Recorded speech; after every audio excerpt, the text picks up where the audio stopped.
Praise the Lord. ஆண்டவராய் இயேசு கிறிஸ்துவின் இனிய நாமத்தினாலே அன்பின் வாழ்த்துதல். கர்த்தருடைய பிள்ளைகளே, எப்படி உற்சாகமாக இருக்கிறீங்களா? காலைத்தோறும் அவருடைய கிருபை புதிதாக இருக்குது. நம்மை உற்சாகப்படுத்துகிற தேவனுடைய வார்த்தை நிச்சயமாக உங்களை நடத்த போகிறது. இந்த நாளிலும் உங்களுக்கு ஒரு வெற்றி, இந்த நாள் உங்களுக்கு ஒரு சமாதானம், இந்த நாளிலே உங்களுக்கு சந்தோஷம். நிச்சயமாய் கர்த்தருடைய வார்த்தையானது உங்களை தைரியப்படுத்த போகிறது.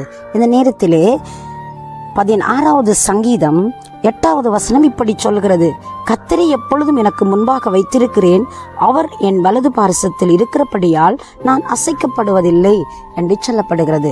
அன்பு பிள்ளைகளே, நம்முடைய வாழ்க்கையில் நம்ம யாரை நம்மளுக்கு முன்பதாக வைத்திருக்கிறோம்? யோசிச்சு பாருங்க. இதை எழுதினவர் சங்கீதக்காரன் தாவீதுடைய சங்கீதம். அப்படி சொல்லுகிறேன், கர்த்தரை எப்பொழுதும் எனக்கு முன்பதாக வைத்திருக்கிறேன்.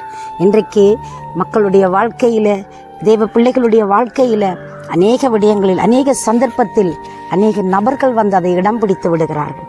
அநேக பொருட்கள், அநேக விதமான காரியங்கள் இன்றைக்கு நம்மளை தடுமாற வைத்து எப்பொழுதும் எங்களுக்கு முன்பதாக அந்த விடயங்கள் மட்டும்தான் தெரிகிறது. ஆனால் இந்த அதிகாரத்தில் இருக்கிற அரசனாய் இருக்கிற மனிதன் சொல்லுகிறார், நான் கர்த்தரை எப்பொழுதும் எனக்கு முன்பதாக நான் வைத்திருக்கிறேன், அவரின் வலது பார்சத்தில் இருக்கிறபடினா நான் அசைக்கப்படுவதில்லை. அவருடைய நம்பிக்கைக்கு என்ன ரகசியம் தெரியுமா?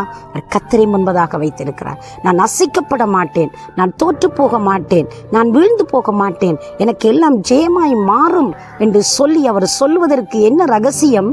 அவர் கர்த்தரை எப்பவுமே தனக்கு முன்பதாக வைத்து தன்னுடைய காரியங்களில் எல்லாவற்றிலும் தேவனுக்கு முதலிடம் கொடுக்கிறார். தேவனை சார்ந்து கொள்கிறார், தேவனை பற்றி பிடித்துக் கொள்கிறார். அவரே நம்பிக்கையாய் கொண்டிருக்கிறபடினால் அவருடைய வாழ்க்கை வெற்றியாக போகிறது. அது மட்டுமல்ல, அவருக்கு அசைவில்லை, அவருக்கு பயம் இல்லை. எந்த சூழ்நிலையிலும் அவர் வெற்றி பெறுவேன் என்ற தைரியம் அவருக்குள்ளே எப்பவுமே இருப்பதற்கு காரணம் தேவனே நம்பிக்கொண்டிருக்கிறதுங்க. அன்பு பிள்ளைகளே, ஆண்டவராய் இயேசு கிறிஸ்து பூமியில் இருந்த நாட்களிலே அழகாய் படிப்பித்தார். முதலாவது தேவனுடைய ராஜ்யத்தையும் நீதியையும் தேடுங்கள், அப்பொழுது இவைகள் எல்லாம் எவைகளுங்க? நம்முடைய வாழ்க்கையில தேவையான அனைத்து விடயங்களும், அனைத்து காரியங்களும், அனைத்து சம்பத்துக்களும், அனைத்து பொருளாதாரமும், அனைத்து காரியங்களிலும் தெய்வம் நமக்கு அற்புதங்களை செய்து நம்மளை கனம் பண்ணுகிறாய் இருக்கிறார். எனவே நாங்கள் முதலாவது செய்ய வேண்டிய விடயம் அவருடைய ராஜ்யத்தையும் நீதியையும் நானும் நீங்களும் தேட வேண்டும், அவரை சார்ந்து கொள்ள வேண்டும், அவரை நம்பிக்கொள்ள வேண்டும். தாவீதுடைய வாழ்க்கையில அவர் பல யுத்தங்களை சந்தித்த மனிதன், பல விதமான நெருக்கடிகளை சந்தித்தவர், ஏமாற்றங்கள், தோல்விகளை சந்தித்தவர். அவர் வேதனை வருகிற பொழுது தேவனை நோக்கி பார்த்து புலம்பி பாடுவார். அவர் சந்தோஷமாக இருக்கிற பொழுது துள்ளி குதித்து அவரை கனம் பண்ணி பாடுவார். பார்க்கிற ஒவ்வொரு இயற்கைகளையும் ரசித்து தேவனை மகிமைப்படுத்தி கொண்டே இருப்பார். இதுதானுங்க அந்த பக்தனுடைய வாழ்க்கையின் வெற்றியின் ரகசியமாக இருந்தது.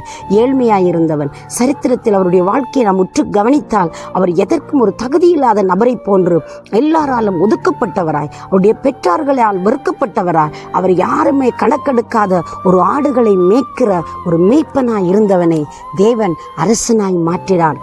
காரணம், தன்னுடைய வாழ்க்கையில் எல்லா சூழ்நிலையிலும் தேவனை புகழ்ந்து பாடுவது மட்டுமல்ல, அவரே நம்பிக்கொண்டு அவரே சார்ந்து கொண்டு வாழ்கிற வாழ்க்கையிலே அவர் அசைக்கப்படாதபடி இருப்பதற்கு தேவன் பிரதியுத்திரமாய் கிரியை செய்ய ஆரம்பித்தார். அதே போல இந்த நாளிலே நம்முடைய சூழ்நிலைகளிலே, நம்முடைய தேவைகளிலே, நம்முடைய கடினமான, நம்முடைய அதைரியமான வேலையிலே நாம் அவரை சார்ந்து கொள்ளுவோமா? அவரை நம்பிக்கொள்ளுவோமா? அவருடைய அற்புதத்தை இன்னும் ருசிப்போமா?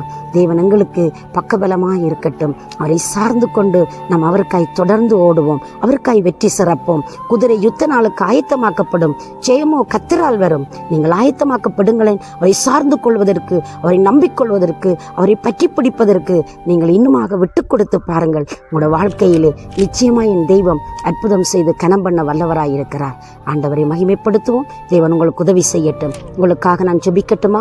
சர்வ வல்லமை உள்ள நல்ல ஆண்டவரே, இயேசுவின் நாமத்தில் உங்களுடைய பிள்ளைகளுடைய வாழ்க்கையில் ஒரு அற்புதம் செய்து, அதிசயம் செய்து, உங்களுடைய வாழ்க்கையில வெற்றி சிறக்க பண்ணுங்கப்பா. தேவைகளை சந்தியுங்க, குறைவுகளை நிறைவாக்குங்க. எப்பொழுதும் உங்களுடைய பிள்ளைகள் உண்மை சார்ந்து கொண்டு ஒரு ஜெயமுள்ள, ஆண்டவரை அசையாத பலமுள்ள வாழ்க்கை வாழ நீர் உதவி செய்யும்படி உடைய கரங்களுக்குள் ஒப்பு கொடுத்து ஆசீர்வதித்து ஜெபிக்கிறேன் ஜீவன் உள்ள நல்ல பிதாவே. ஆமே ஆமே. தேவன் தாமே உங்களை நிறைவாய் ஆசீர்வதிப்பாராக. God bless you.